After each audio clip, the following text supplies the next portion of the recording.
So hello and welcome to the DNF1 F1 Podcast, the show where we take all of the latest and interesting news in the world of Formula One and we relay it to you guys for your listening and of course viewing pleasure as well. And as always, my name is Adam, one of the hosts of the DNF1 F1 Podcast, and joining me wearing his claret and blue for West Ham after a very, very successful victory tonight, it's Mr. Courtney and Courtney.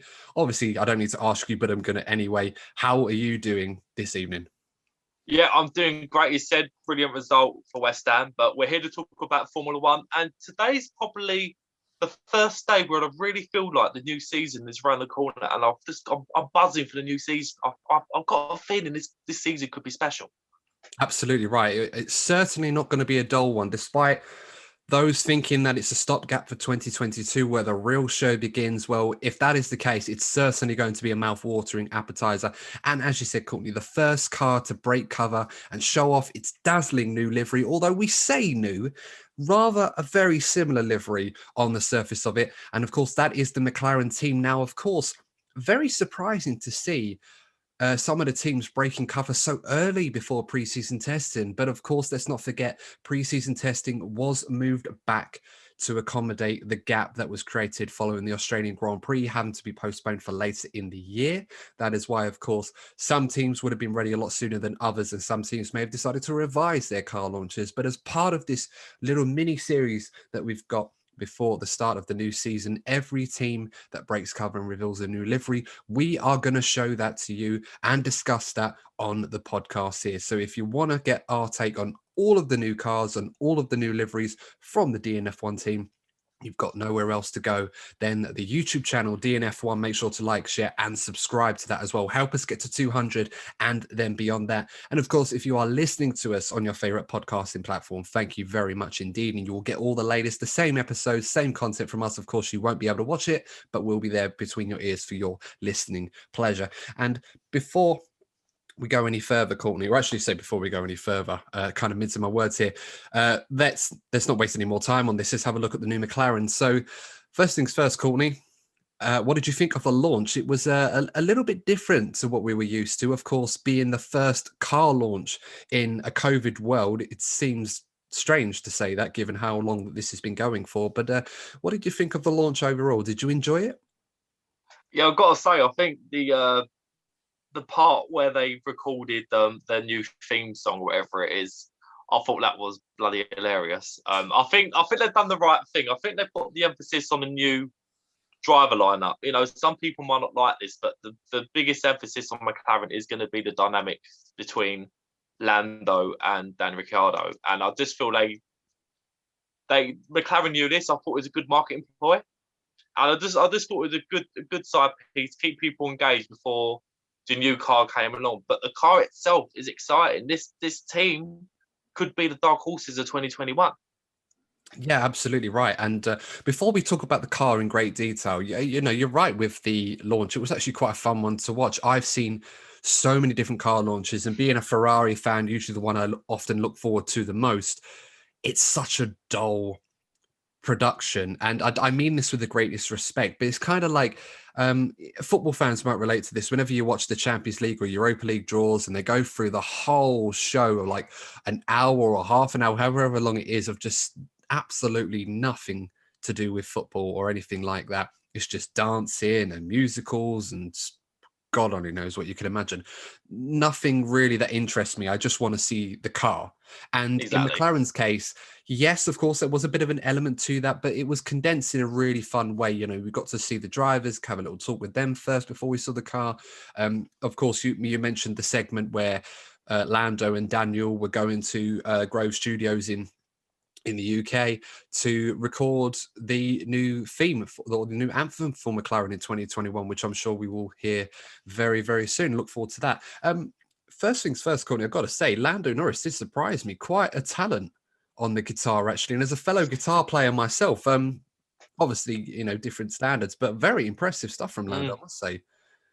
Yeah, it was because he went into the studio and he was like, yeah, you know what? I don't think I'm going to be very good at this. But these guys are talented. They seem to pick up on things very quickly. But what I found quite interesting with Lando is that when he was getting interviewed by Natalie Pinkham, he's determined to take on a bit more of a leadership role in his team. He wasn't saying, I'm going to be the number one driver, but he made a couple of interesting points, with Carlos going.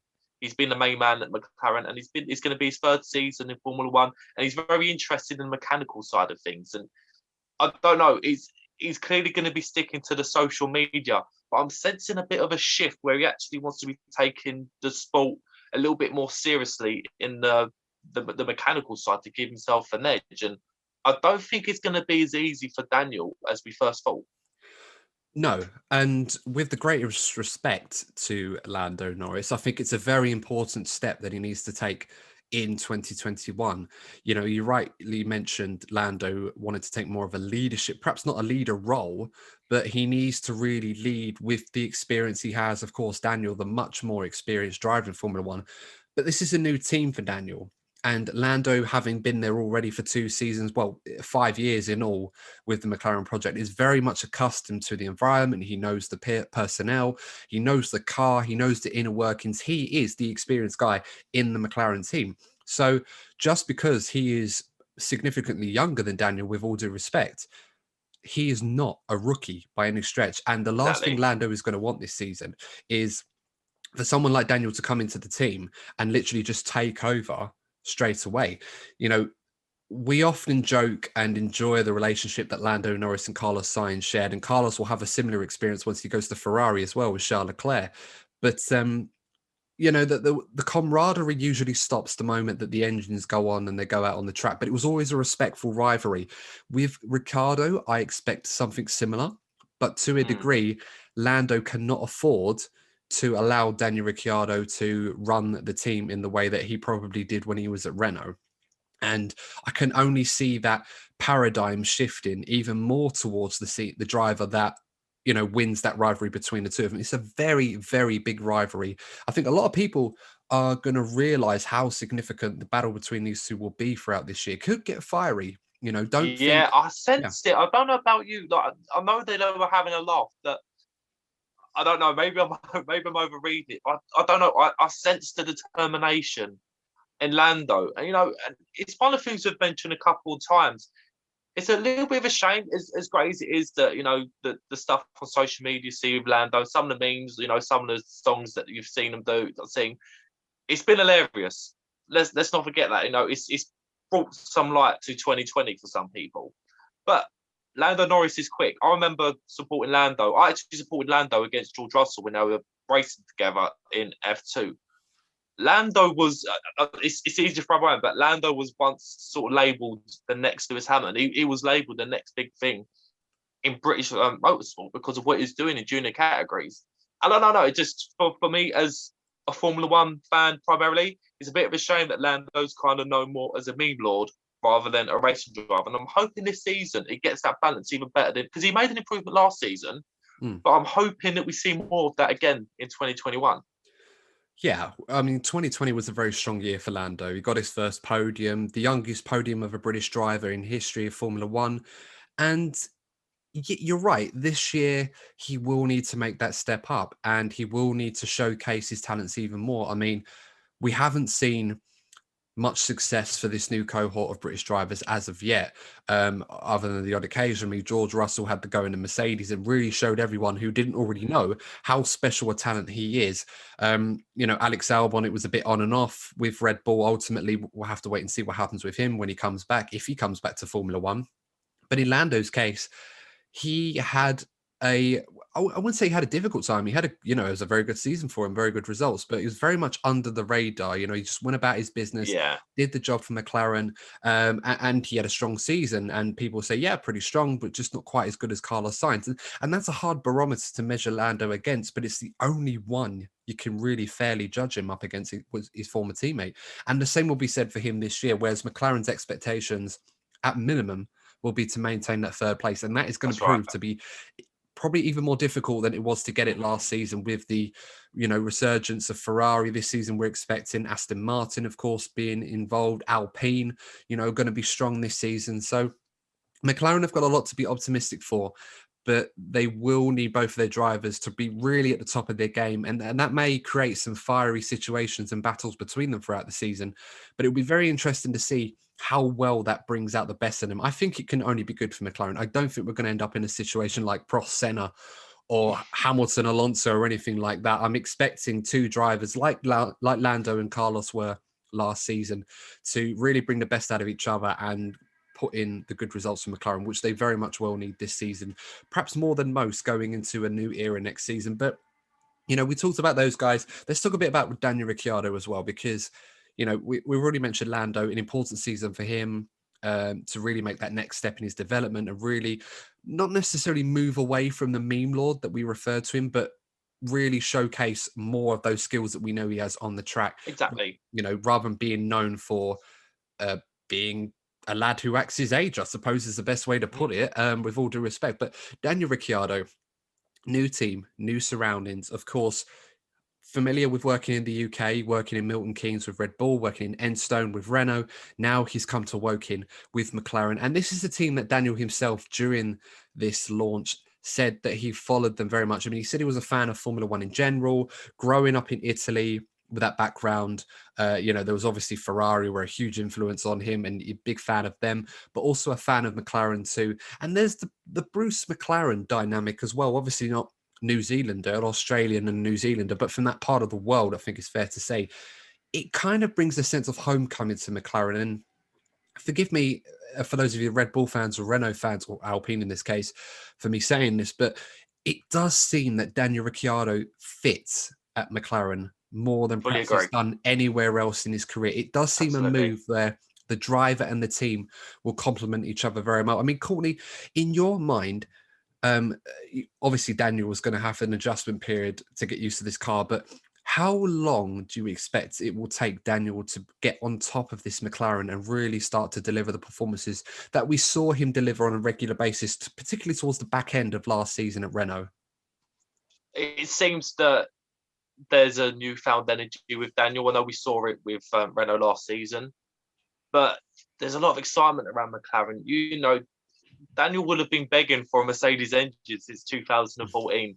He's finally got his wish, and he's joined a team where there is a lot of optimism. You know, in the past we've discussed predictions and McLaren recently. We've stated the obvious change in culture. If you look back at the time when Alonso and Van Dorn were at McLaren, they seemed to be stagnant. There didn't seem to be much optimism about the place, but they made some changes in management.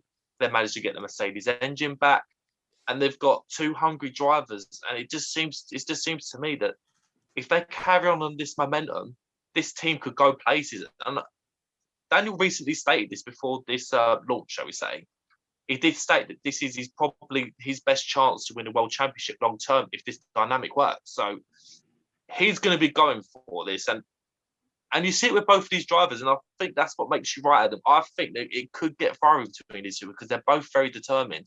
And if this car isn't any good and they could potentially be competing for podiums, then you're right that there's no reason why these guys can't compete at a similar level. And we could see some drama between the two. And you know what? That could only be good for the sport. Absolutely. And as long as McLaren handle this in the right way, and that's a huge ask because it's very difficult, even for the biggest of teams, to handle this sort of situation. I mean, look at Ferrari. Charles Leclerc and Sebastian Vettel had a really, really amicable relationship between them, got on really well. Very much a student-teacher relationship. But at times it did seem who was the teacher and who was the student, really, after not so long. But even then, they had their moments where, you know, it got very feisty and more often than not ended up with both Ferraris having issues colliding into each other. I don't think McLaren are going to have the same issue with Daniel and Lando, but sometimes you never know. I mean, Daniel in the fight for supremacy with Max Verstappen at Red Bull, we saw how tense that got. You know, he had the odd moment with Sebastian Vettel. Carlos and Lando were a lot more respectful, but I don't really think we saw them to really fight each other on the track. Most of the time they were fighting each other in qualifying. That's where we saw the battle between them. But this year is going to be a big year for McLaren, so they will have to manage that dynamic. Easier said than done. But as you said, that rivalry can only bring out the best in both of them. And I'm confident it will do well for McLaren. So it's very exciting to see. And as said, you're right on Daniel's point. He wants to win championships. I think this is the best place for him to do it. As I said last season, quite often I thought Ferrari should have signed him. But given where McLaren are right now, I would say either choice, be it Ferrari or McLaren, I think he'd been in a good team to try and win world championships. Not necessarily this season. That fight is most likely going to be between Mercedes and Red Bull. But Daniel's certainly in the right car at the right place at the right time of his career to really try and have a good go at it. And hopefully McLaren and Ricciardo in particular will be involved in championship battles over the next couple of years. It's certainly exciting to see, and I cannot wait to see how it pans out. So looking at the car now, this is the part that most of you have probably tuned into this episode for. For those of you who haven't already seen the car, you would have noticed already watching on YouTube that we've got the car pictures rolling on a loop on there. So hopefully you're enjoying Nice little feature. Absolutely. This is going to be a feature of our new car launch mini series, if you like, with every single team that we're going to be covering over the winter break. So hopefully they have a launch of livery at some point where we'll be able to see something, even if it's just talking about the livery or they don't give us much detail on the actual cars. Of course, there might be some subtle changes that will be included in testing. We're seeing a car that's practically 4 weeks. It's going to be 4 weeks old by the time it goes out for testing. But looking at the car itself, Courtney, the livery itself hasn't changed at all. You'd be forgiven for thinking that they'd literally just dressed it in last year's livery, minus 1 or 2 subtle changes. I mean, are you a fan of the McLaren livery for this season, or do you feel that perhaps they could have been a bit more bold or gone for something a bit more old school like they used to? I think it's pretty much a case of if it's not broke, don't fix it. I like the look of the car, orange and blue, or papaya, should we say, complementary colours. I think it looks good. They've changed the rainbow. I thought the rainbow and the halo was a little bit too much, and they've made that subtle change where they've taken it from the halo to the just behind the side pods, isn't it, where the cooling is? Yeah, it's at the rear of the car now. Yeah. So I mean, yeah. So the rainbow, obviously, for those who are not sure what we're talking about. So obviously, we've not got a picture up here, but when you watch the onboard of the McLaren from last season, on the halo, they had the rainbow covering over the top of it. That's now been moved to the back of the car. I mean, it's still there, still to promote the We Races One calls, although technically speaking, it's not a part of the We Races One calls anymore. They've changed that, but it still, still represents the same thing as it always did. It's always a nice touch to have on the car. Another thing I noticed as well, Courtney, on the car, the front of it, there's a nice blue stripe now on the nose cone. This is kind of the detail that we're looking at on these cars to try and see any subtle changes. But on the McLaren, you could look at last year's livery and this one, and they look almost identical. And as you said, Courtney, if it ain't broke, don't fix it. I love the papaya orange on the McLaren. It was something that was introduced back in the Indy race for Fernando Alonso when he raced at McLaren. I can't remember what year it was. I think it might have been I'm trying to think the first one. Was it 2016? It was. Yeah, that weekend where Fernando nearly won the Indy 500 on his debut. If it weren't for a Honda engine failure, ironically, tried to get away from it for one weekend and it bit him in the arse in Indy. So, but it was beautiful, and the fans wanted it on the McLaren in the F1, and obviously they've run with it since. And these are the traditional colours in the McLaren back in the Bruce McLaren days, the orange papaya. So I can understand why some fans want the old school look that they had in the late 90s and some silver on there, especially with the Mercedes partnership returning to McLaren. But as I said, if it ain't broke, don't fix it. And I think, it's unique. Also, I think it's a little bit of a statement by McLaren where they want to be their own team, because obviously when they had the silver car, I love the Vodafone livery. That was my favourite, the silver and red, the iconic ones that we saw with late Raikkonen years and then with Lewis. But I think this is a statement by McLaren. It would have been easy to go back to silver. But back then, they were the top Mercedes team. So they were pretty much the Mercedes team. And obviously, Mercedes would have helped McLaren. But now Mercedes have their own team. McLaren want to be, as I've already said, McLaren want to be making the statements that, look, even though we have the Mercedes engine, and as we're about to go into, they've shared some Mercedes concept, but they want to make their own story. Yes, the Mercedes engine is going to help massively, but I do think the colour scheme is definitely a statement by the team. Yeah, no, you're absolutely right. I mean, they used to refer to them as the silver arrows, but obviously they can't call themselves that anymore. Mercedes have rightfully taken that, although Mercedes aren't really running silver at the moment anymore anyway. So I wasn't a fan of the 2014 silver on the McLaren. That was awful. And then the one they had in 2015, which they quickly removed and replaced it with a black and red, that was even worse, that silver and red one. That was awful. So, no, I much prefer the current rebranded version of McLaren, which looks much nicer on the eye. And it's unique. It stands out. You recognize it as McLaren. So McLaren's changed its livery so much over the years, so I don't see why people are complaining about the orange now. I think it suits it better than the others. But we're not just going to talk about the livery on this car. Let us know what you think of the McLaren. Do you like the livery? Any other changes that we've missed that you might have noticed? Do let us know. And of course, if you're not a fan of the current livery, let us know in the comments which livery you would have preferred from what year. Let us know. Of course, we should stress a lot of these previous liveries were heavily influenced by cigarette companies and et cetera, which obviously F1 do not endorse anymore. So that's usually a big factor into why these liveries are a lot more unique and independent than they used to be. But looking at the car itself, towards the back end of this episode, not a lot of changes at the front. And I think we'll work our way front to back. I did notice the nose cone is similar to the one they ran and trialed towards the end of last season.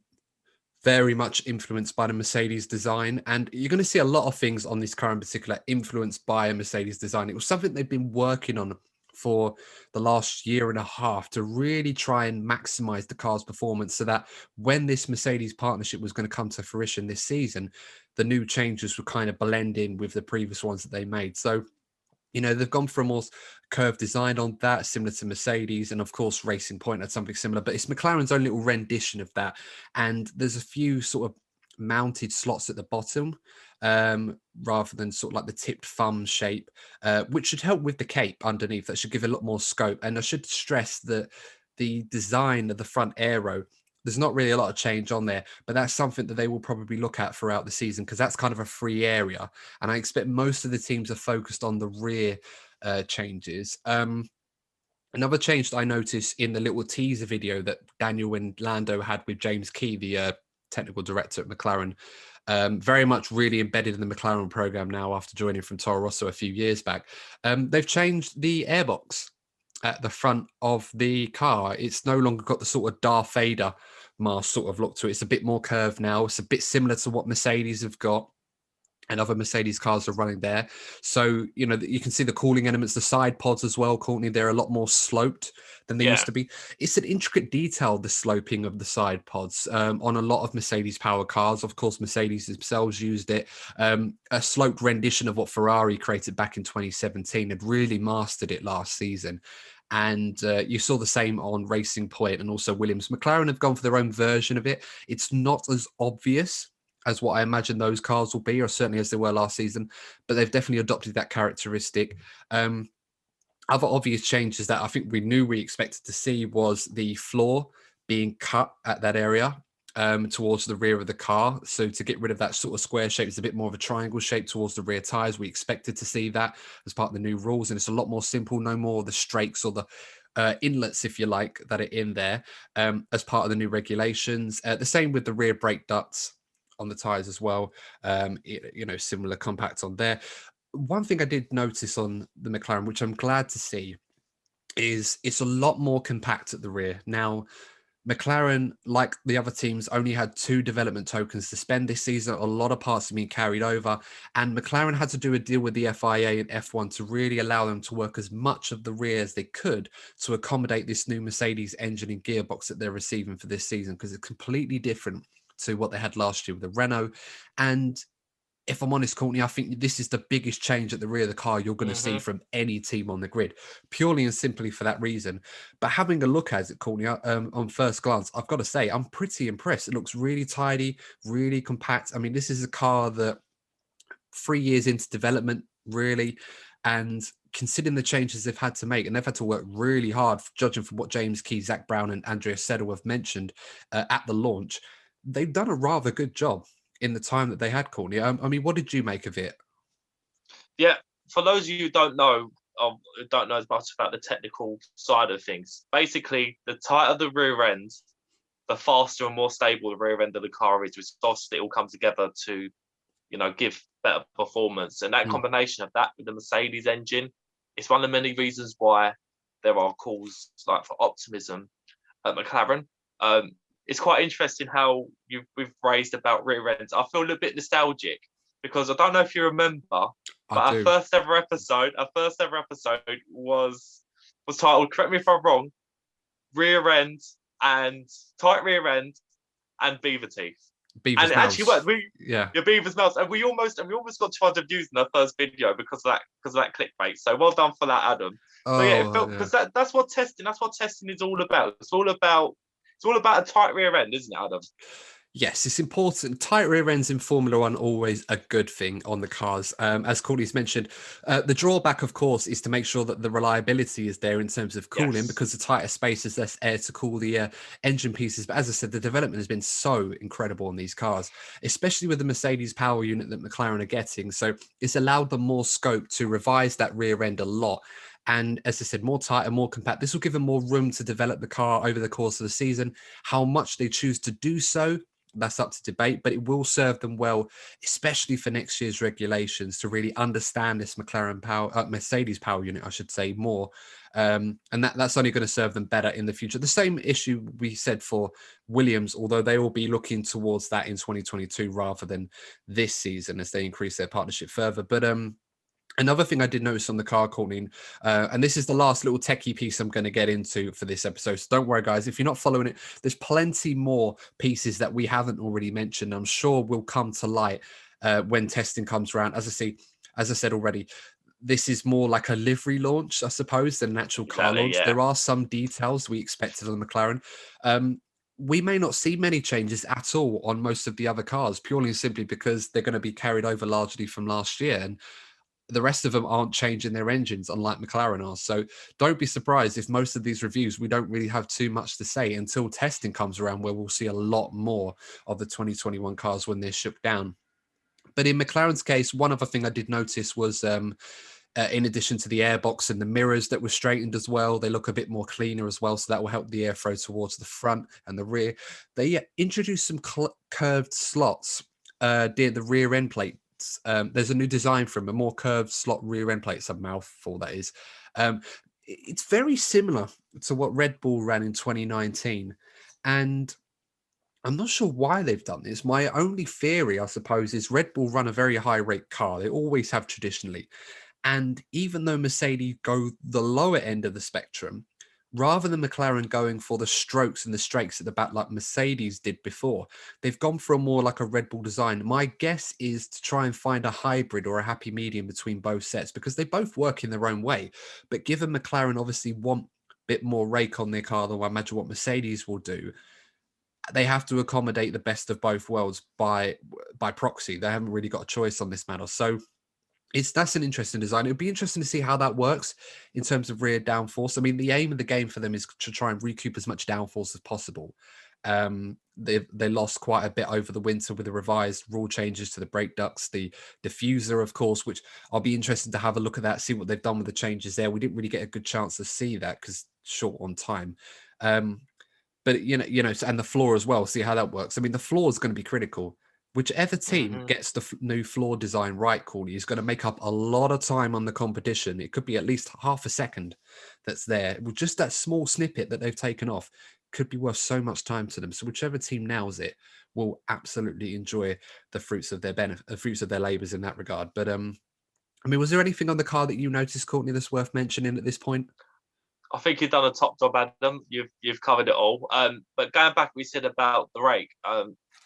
It's interesting because unlike, shall we say, obviously with Racing Point last season, McLaren are going to experiment with a couple of things and not just be a Mercedes B team. You know, we've said it a couple of times already.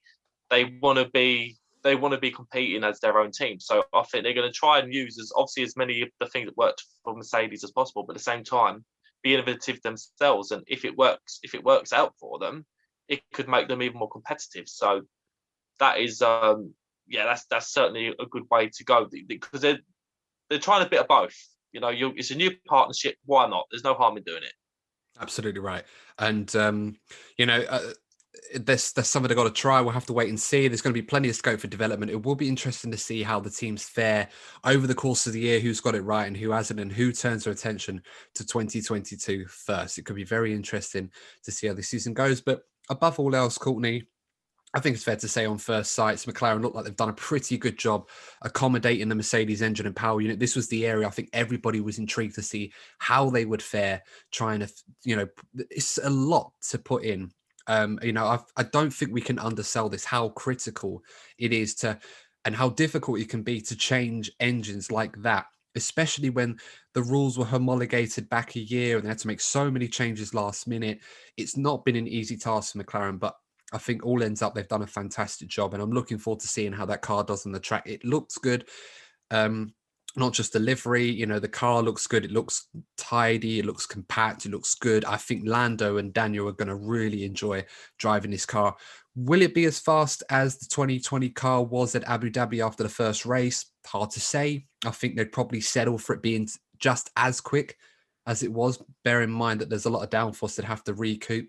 So hopefully they will be very much on the pace from the word go. But McLaren, they mentioned that they're going to be doing a shakedown on Tuesday. This has been recorded Monday night, so by the time that you guys probably listen to this or see this, they would have done their shakedown and filming. So we'll get a few more shots in the McLaren. It'll be important. They'll be testing out the engine, how that works for them. This will be the first time they've run the Mercedes engine in the car, and that would be rather exciting to see how that turns out for them. But unless there's anything else you wanted to say, Courtney, I think it's probably good to wrap this one up. Well, yeah, I'm going to give some opinions. I'll put out let me go again. I'll put out on Instagram. Right, it's been a long day. We'll put out on Instagram, put a question out. How do you think McLaren will fare? Got several people coming with some feedback. Alex Bomberg said solid third. A lot of that depends on how Ferrari get on. I think Ferrari are the biggest unknown. If Ferrari get it right, I imagine they'll be in third, but there's no reason why McLaren can't be the top of the midfield. I have Benny. I hope I've been it. I hope I've pronounced it right. He's commented on a couple of our videos. He seems to like what we do. So thank you for the support, mate.